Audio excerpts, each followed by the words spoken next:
So he has never been held accountable for his relationship with a predator. And that's not the only predator that Charles has been very, very close to. Obviously, Jimmy Savile is probably the most famous one, but it's not the only one. And we mustn't think it is. And so I do find it curious that it is impossible. I think I've said this before to you. It is impossible for prime ministers or royal members of the royal family not to be informed of the people around them. The secret services around them would know everything about the company they keep. It is absolutely impossible that the royal family did not know about Jimmy Savile, and it's impossible that Margaret Thatcher didn't know about Jimmy Savile.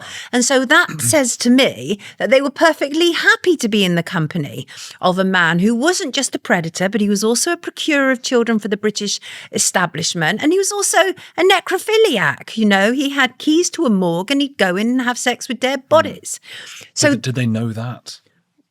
Well, I don't even know. I mean, it's enough, isn't it? The rest of it. Well, Epstein as well. I mean, Andrew Loney, I remember saying as well. Yes.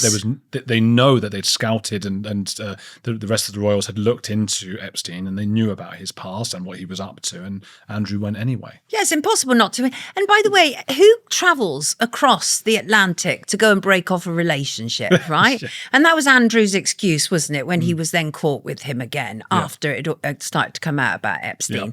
Yeah. And we still have not been told the story of Epstein. We've been led down a merry dance. And the story they want to tell us about Epstein, which they have successfully done, was that it was generally females of consenting age, or at least, 14, 15, 16 giving massages. But there's so much more to it. There was stuff that went on in Epstein's ranch. There was certainly stuff that went on at Epstein's island. Almost certainly that involved children. And that is not the story we've been told. We've been told a story of girls who were earning a bit of extra money. Virginia Giffey. Yeah, exactly. 17 years old, maybe, was she? Yeah, exactly. So not even illegal in the UK, right? Yeah. And you would say they were actually young children.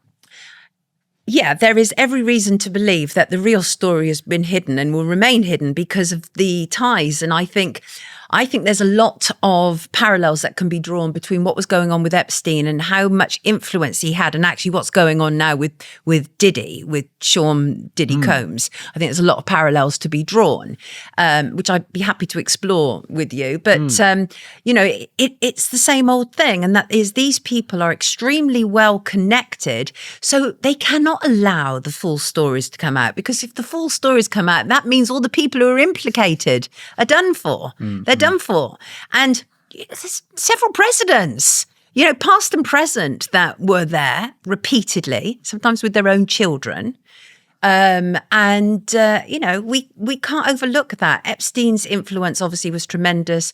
Royals, politicians, very famous people. And it just repeats over and over and over again. It's a cycle. And it's a cycle because we never get to the bottom of the real story. We are fed some half story, whether that's, Virginia Giffey. She's done very well out of this, actually, extremely well. In what sense? In what sense? Financially, she's done brilliantly, hasn't she? Obviously, the reported 12 million went to her. And Still, you wouldn't wish that on your kids, to end up on that island for any money. I absolutely would not. No, I absolutely would not. But I do think that I found it interesting that I felt that more exposures should have happened before a settlement took place, put it that way, right? Because settlement is silence. Wow. That's how it works, I suppose. That's exactly how it works. So I absolutely, she should have been better protected, and that includes by her own parents, because these girls were being dropped off frequently by their parents at Epstein's house to go do the massages and everything, okay? So these children weren't, and some of them weren't children, some of them were young women. But point being is that we've managed to neatly get away from what was potentially happening there. And I've heard stories from people where they claim to have been taken to Epstein's ranch and just kind of used as sire beasts, where they were being forced to be impregnated, then have children. The children were used for nefarious reasons. That's not stories we hear about Epstein, but we should have been able to have got to the bottom of that. But because it's all been clouded with, the more high profile, I think the whole thing was captured. I think that there was a group of women and it was all captured by them, the Epstein story. And What so does that mean?